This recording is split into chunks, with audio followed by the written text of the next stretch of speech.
Cuando alguien dice Diego, no hace falta más. No hay confusión posible. Todos saben que se habla de Diego del Gastor, el duende de la guitarra, el misterio hecho música, el alma vieja que hablaba con las cuerdas y lloraba con los dedos. Un hombre que no quiso ser estrella, pero que terminó convirtiéndose en mito. Que nunca buscó el aplauso, pero que provocó la devoción. Esta es su historia. Una historia que no se aprende, que no se explica, se siente. ¿Qué recuerdas de Diego del Gastor? Comparte tu opinión en los comentarios y participa en el debate. No olvides suscribirte para recibir nuestros videos diarios. Diego Amaya Flores vino al mundo como llegan las almas errantes, sin ruido, sin testigos, y bajo el cobijo del cielo estrellado. Su madre, Bárbara, empezó el parto en plena caravana de feria, acompañando a su esposo Juan, un tratante de caballerías, en medio de sus interminables rutas comerciales. Era la noche del 15 de marzo de 1908. En una posada de la calle Ronda del pueblo malagueño de Arriate, entre la penumbra de la madrugada y el olor a heno, nació Diego. Fue inscrito en Ronda, donde celebraron un bautizo que duró 5 días, porque no se bautizaba a un niño cualquiera, sino al que un día haría temblar el alma de los cantes más profundos. Su infancia fue nómada, errante, como lo era la vida de su padre. Tras pasar un tiempo en Ronda, la familia se trasladó en 1912 a El Gastor, un pequeño pueblo blanco en las alturas gaditanas, que acabaría prestándole su nombre artístico. Allí, entre las brumas de la sierra y el silencio de las tardes andaluzas, Diego empezó a conocer los sonidos del campo, del viento, del silencio, sonidos que después se convertirían en compás. Allí aprendió a mirar, a sentir, a escuchar, antes de aprender a tocar. En casa, la música no era una moda ni un adorno, era parte de la vida cotidiana. Sus hermanos también tocaban, pero Diego, incluso de niño, tenía una forma distinta de entender la guitarra. A los pocos años, la familia se trasladó definitivamente a Morón de la Frontera, un pueblo sevillano que, sin saberlo aún, sería el escenario donde el misterio de Diego se haría eterno. Corría el año 1923. Y Diego, ya adolescente, había comenzado a ayudar a su padre en el negocio familiar. Las ferias, las transacciones de ganado, los mercados y las calles polvorientas eran su vida diaria. Pero en el fondo, su obsesión era otra, la guitarra. Fue su padre, junto a su hermano Pepe, quienes comenzaron a darle nociones de solfeo. Diego estudiaba, sí, pero pronto supo que lo suyo no estaba en los pentagramas.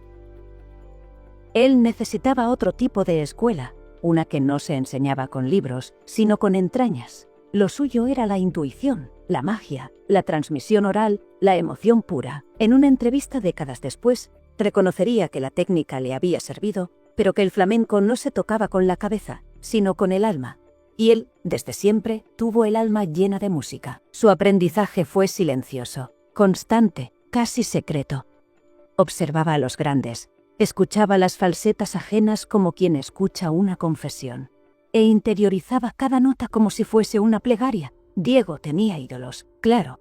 Ramón Montoya, Niño Ricardo, Pepe Naranjo. Por esos años, Diego seguía rehuyendo cualquier protagonismo. Mientras otros jóvenes soñaban con escenarios y giras, él prefería la penumbra de las peñas, las reuniones con vino y puchero, los rincones donde el arte era verdadero, donde no había luces ni contratos, solo verdad. La vida de Diego no fue la de un artista convencional. En 1928, su padre logró reunir el dinero suficiente para librarlo del servicio militar. Quizás en aquel momento, el destino le dio una oportunidad que pocos tienen: dedicar su vida entera a lo que más amaba. Y Diego no la desaprovechó. En los años 30, ya en Morón, y cada vez más sumergido en el mundo flamenco, comenzó a tocar con cantaores como Perrate de Utrera y Joselero, su cuñado, esposo de su hermana Amparo. Ambos se convirtieron en compañeros inseparables de juerga, de arte y de noches infinitas de cante. En aquella época, la guitarra de Diego ya tenía un algo especial. Su toque no era limpio ni virtuoso en el sentido técnico, pero era único, primitivo, profundo, arrebatado. Su pulgar hacía milagros, sus falsetas parecían venir de otro mundo, y su compás era una brújula para los cantaores. Era un tocador para cantar, El mejor, decían. Un tocador que no acompañaba, sino que se fundía con la voz hasta formar un solo ser. Pero su vida no estuvo exenta de sombras.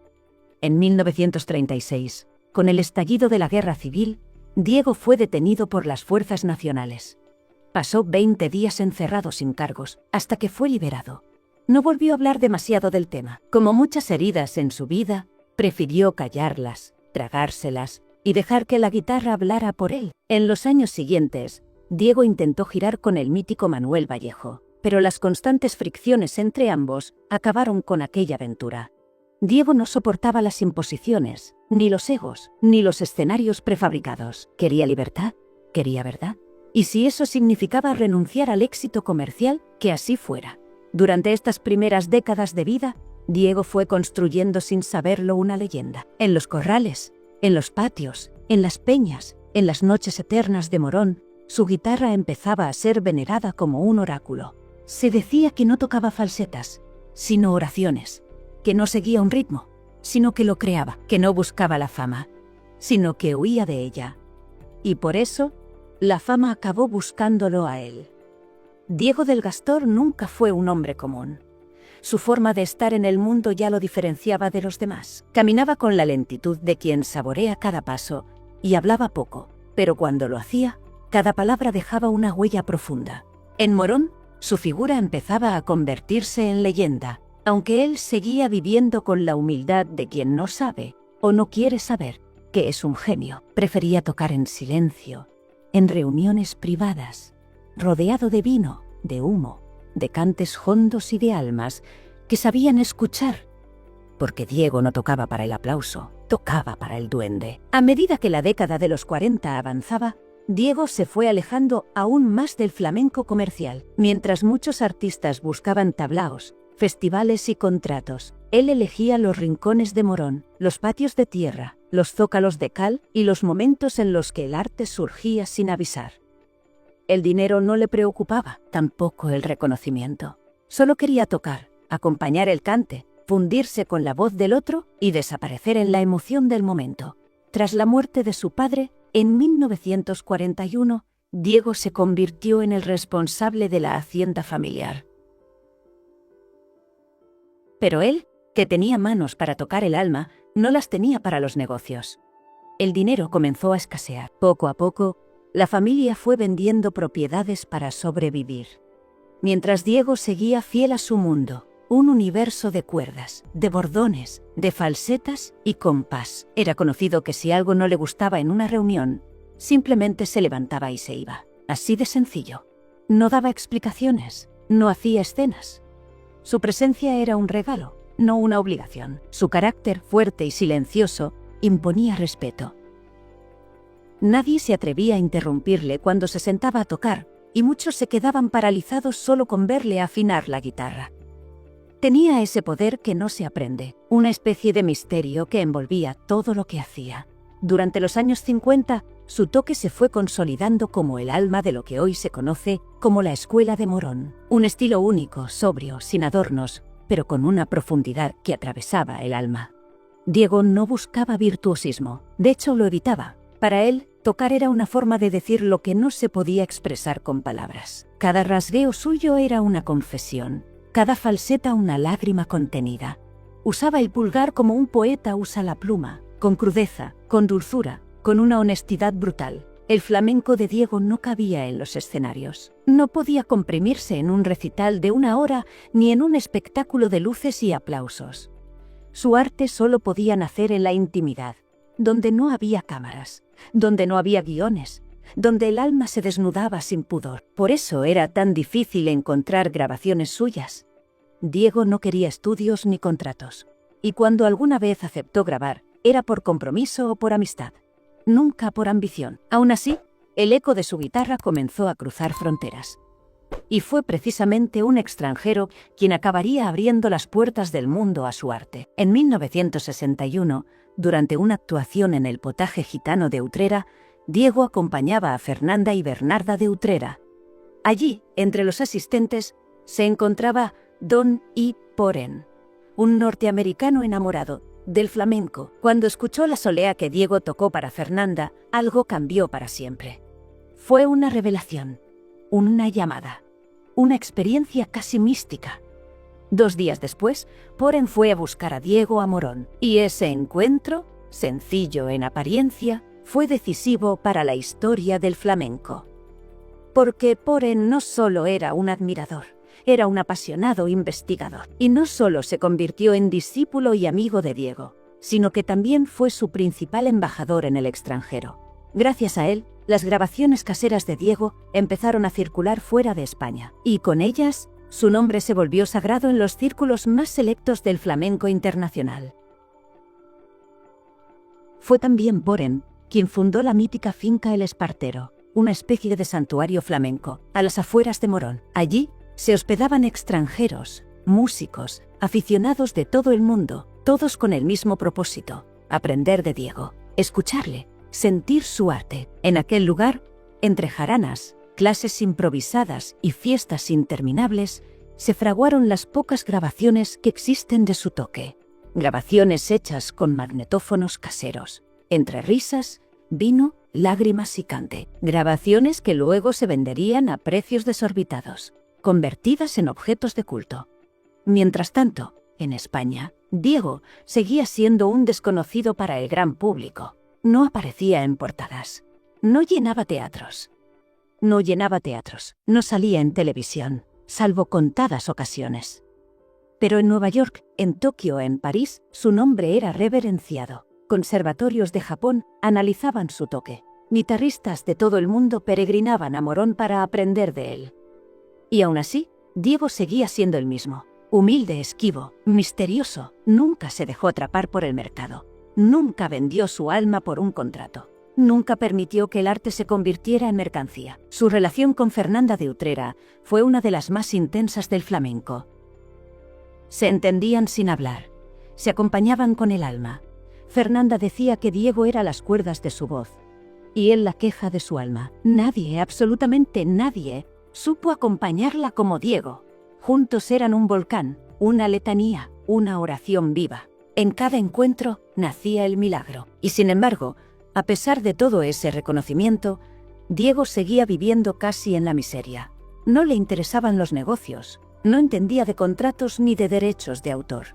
Lo suyo era tocar, ganarse el pan con el toque, dar lo justo para el vino, el puchero y el cante. Así vivió, así murió, así quiso que fuera. Porque Diego no quería fama, quería verdad. Y en eso fue el más grande. Morón de la Frontera fue, sin duda, el epicentro de la leyenda. A medida que pasaban los años, la figura de Diego del Gastor crecía como un mito silencioso, alimentado por las historias que corrían de boca en boca. Allí, entre sus callejuelas encaladas, su guitarra sonaba como un lamento eterno. En cualquier rincón podía surgir una reunión, una noche flamenca donde el tiempo se detenía, y Diego aparecía, discreto, tímido, pero con ese aura que hacía temblar hasta las paredes. No necesitaba escenario, solo el silencio de los que sabían escuchar.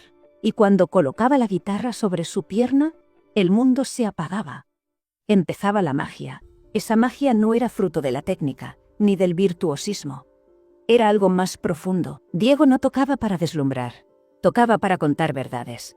Verdades que dolían, que sanaban, que lloraban. Su toque era como una oración gitana, una plegaria antigua que no se aprendía, sino que se llevaba en la sangre.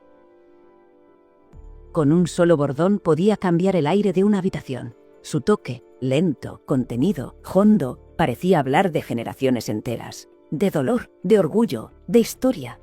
Y por eso no todos se atrevían a tocar con él. Muchos cantaores le temían, no por soberbia, sino por respeto, porque con Diego no se podía mentir. Con Diego no había lugar para imposturas. Su compás era perfecto, implacable, exacto. Era una auténtica claqueta humana. Los que se salían del ritmo, los que descuadraban el cante, huían de él como de una vara verde. Porque tocar con Diego no era una simple actuación, era un examen del alma. Pero los que sí se atrevían, los valientes, los que sentían el cante en las entrañas, encontraban en él al mejor compañero que un cantaor podía tener. Perrate de Utrera, Manolito de María, Juan Talega, el tío Chozas, todos ellos vivieron momentos irrepetibles al lado de Diego. Y por supuesto, Fernanda de Utrera, la única que se atrevía a gritarle sin miedo: «Diego, ni Beethoven ni sus muertos», porque sabía que nadie, absolutamente nadie, tocaba como él. La guitarra de Diego era como un hilo invisible que unía a los presentes. Cada nota era un suspiro, una confesión, una herida abierta.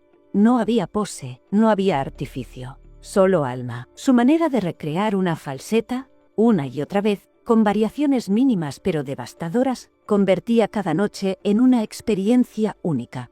Cada toque era distinto, porque el alma no se repite, y Diego tocaba desde ahí, desde el alma. Eran noches largas, días enteros, con puchero, con mosto, con cante sin fin.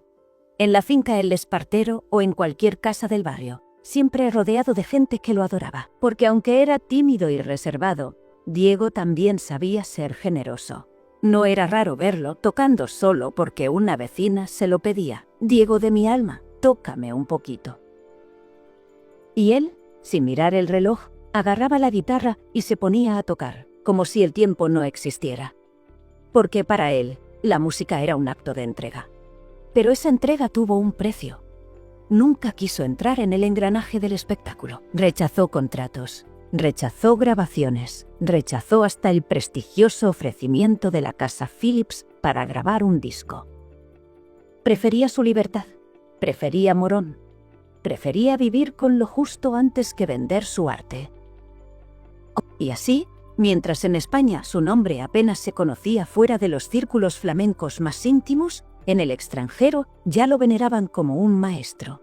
A finales de los 60, su toque empezó a influir en músicos de todo tipo. Ya no solo eran flamencos quienes peregrinaban a Morón, también guitarristas de jazz, de música clásica, de folk, de otros estilos. Querían conocer esa magia, ese misterio, ese algo que tenía Diego y que nadie más tenía. Su capacidad de improvisación, su manera de dejar que el alma guiara la melodía, inspiró a generaciones enteras. Mientras tanto, él seguía viviendo como siempre, sin lujos, sin pretensiones.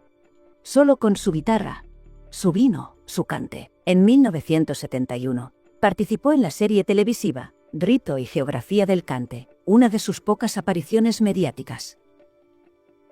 Allí, el país entero pudo ver lo que hasta entonces solo unos pocos privilegiados conocían. Diego, con el rostro surcado por los años, con las manos lentas pero precisas, hablaba de su vida, de su forma de tocar, de su visión del arte. Fue un momento histórico, pero incluso con esa exposición nunca cambió su forma de ser. Siguió viviendo como un caballero antiguo, con esa elegancia natural que no necesita adornos. Siempre pulcro, siempre respetuoso, siempre distante con lo banal. Tocaba sin buscar nada. Y por eso su toque llegaba tan hondo, porque era verdadero, porque era puro. Pese a su creciente fama internacional, nunca dejó que el mundo lo devorara. No viajó a América, no buscó contratos con discográficas, no hizo giras. Se quedó en su tierra, con su gente, con sus silencios. Y así, poco a poco, su figura fue adquiriendo un aura casi mística. Era el último de una estirpe, el guardián de un arte que se estaba perdiendo. Muchos años después, guitarristas de renombre recordarían sus encuentros con Diego como momentos sagrados. Paco de Lucía, ese genio universal, quedó maravillado ante una falseta de su sobrino Dieguito, heredada directamente del maestro, y no dudó en decir: «Eso está muy complicado para mí», porque incluso el más grande reconocía que lo de Diego era otra cosa, una cosa que no se enseñaba, que no se copiaba, que simplemente se tenía o no. Y Diego la tenía, como nadie. El reconocimiento oficial le llegó tarde, muy tarde, tanto que Diego del Gastor ya se encontraba en el ocaso de su vida cuando la Cátedra de Flamencología de Jerez decidió otorgarle el Premio Nacional de Flamenco en 1973, como homenaje a su trayectoria, a su legado, a su forma inimitable de entender el toque. Pero Diego, fiel a su esencia, no acudió a recogerlo. Tal vez porque no le interesaban las medallas, tal vez porque ya intuía que le quedaba poco, o tal vez, simplemente, porque el aplauso no le decía nada. Él ya había cumplido con su deber, preservar un arte que no se deja encerrar, Morón de la Frontera lo sabía. Por eso, le preparaban un homenaje en el Onji Gazpacho Andaluz, el festival flamenco más importante del pueblo, donde Diego había tocado cada año. El 7 de julio de 1973, el día en que todos esperaban rendirle tributo, Diego del Gastor murió. Se apagó como había vivido, en silencio, con discreción, lejos del estruendo, pero rodeado de respeto y amor. Dicen que la noche anterior estuvo tocando hasta las 3 de la madrugada, en el barrio de Santa María. Una vecina se lo había pedido. Diego de mi alma, tócame un poquito. Y él, a pesar del cansancio, de la fatiga, se sentó y tocó, porque nunca supo decir que no a una petición sincera. Porque su vida entera fue eso, tocar un poquito, dar un poco más de alma a quien lo necesitaba, aliviar penas con 6 cuerdas y un corazón desgarrado. Esa mañana, cuando se sintió mal, no pidió ayuda con urgencia, solo se fue apagando, como una vela que sabe que su luz ya ha cumplido. Morón quedó enlutado. La comisión del festival suspendió el evento. La emisora local retransmitió el entierro. Cantaores, guitarristas, peñas flamencas, todos acudieron a darle el último adiós. El mito se había ido, y con él una forma de tocar que no volvería jamás. En la Alameda de Morón, el 16 de julio, apenas unos días después de su muerte, se inauguró un monumento con su nombre. Una calle fue rebautizada en su honor y desde entonces su figura quedó grabada en la memoria colectiva de quienes entienden que hay artistas que no mueren nunca, que el tiempo no borra, que la historia no olvida. Diego del Gastor se convirtió en leyenda no por marketing, ni por campañas de imagen, ni por grabaciones espectaculares. Se convirtió en leyenda porque su guitarra hablaba un lenguaje que nadie más supo reproducir, porque cada falseta suya era una herida abierta, porque no buscaba aplausos, sino verdades. Hay algo profundamente conmovedor en esa fidelidad absoluta a sí mismo, en esa negativa rotunda a formar parte del engranaje comercial, en esa resistencia digna y serena a las luces que deslumbran. Diego vivió como quiso, tocó como quiso, y murió como un caballero del compás, un señor de los silencios, un príncipe del cante por derecho. No fue un hombre de negocios, no quiso contratos, no buscó discípulos, pero los tuvo, y muchos. En Japón, en Nueva York, en Francia, en cada rincón del mundo donde alguien quiso aprender a tocar con el alma, el nombre de Diego del Gastor era reverenciado. En los conservatorios japoneses se estudia su estilo como paradigma de pureza. En escuelas de guitarra de Estados Unidos, su nombre se pronuncia con devoción. Y aún hoy, décadas después de su muerte, su sombra sigue presente en cada guitarra que busca el duende, en lugar del aplauso. Su sobrina, su familia, sus amigos más cercanos fueron los herederos directos de esa tradición. No solo heredaron falsetas o técnicas, sino una forma de vivir el arte, una ética, una estética, una manera de mirar el mundo desde el compás. Y sin embargo, lo más hermoso de todo es que Diego del Gastor nunca quiso ser recordado. No, nunca buscó la posteridad. Tocaba porque lo necesitaba, como quien respira, como quien ama, como quien sangra, y por eso, sin pretenderlo, dejó una huella imborrable. Esa guitarra que parecía llorar en sus manos, esa manera de esperar el cante, de acompañar sin eclipsar, de fundirse con el cantaor hasta volverse uno solo. Esa es su herencia, su testamento, su verdad. Porque en un mundo donde todo se mide en cifras, Diego apostó por el alma. Y ganó. Dicen que la última falseta que tocó fue por Soleá, que su guitarra sonaba como si supiera que era el final. Que esa noche, el barrio entero se quedó en silencio, que las estrellas bajaron a escuchar, porque sabían que ese hombre de pelo blanco, tímido y rebelde, estaba diciendo adiós sin decirlo. Y así se fue, como vivió, sin hacer ruido, pero dejando un eco eterno. Diego del Gastor ya no está, pero su guitarra sigue sonando, no en los grandes escenarios, ni en los festivales internacionales, ni en los homenajes multitudinarios. Su guitarra suena en el alma de aquellos que han sabido escucharla con el corazón. Porque hay toques que no se repiten, que no se copian, que no se aprenden. Diego tocaba lo que otros ni siquiera sabían que existía. Por eso, su legado no es una técnica, es una emoción, una forma de entender el flamenco como un acto sagrado, como una oración sin palabras. Hoy, más de medio siglo después de su muerte, su nombre no ha desaparecido en el viento. Al contrario, ha crecido, ha echado raíces profundas, en Morón, en Utrera, en Sevilla, pero también en Nueva York, en París, en Kioto. Se estudia su toque en academias, se busca su esencia en las grabaciones caseras, se venera su forma de acariciar las cuerdas. Es el ejemplo vivo de que no hace falta un contrato discográfico para ser eterno. Que la gloria no siempre va de la mano del dinero ni del ruido, que el arte verdadero, ese que se queda para siempre, nace de la honestidad. En cada guitarra que suena hoy por Soleá, o por Siguirillas con esa cadencia profunda, con ese pulgar rasgando el alma, hay un poco de Diego. En cada cantaor que siente el acompañamiento como un abrazo, y no como una competencia, está su huella. En cada joven que llega a Morón en busca de respuestas, su sombra se desliza por los muros encalados, recordándoles que el flamenco no se aprende, se vive. Diego del Gastor fue más que un guitarrista, fue un poeta de las cuerdas, un guardián del duende, un rebelde elegante que prefirió el alma al negocio, el silencio al aplauso, la emoción a la técnica.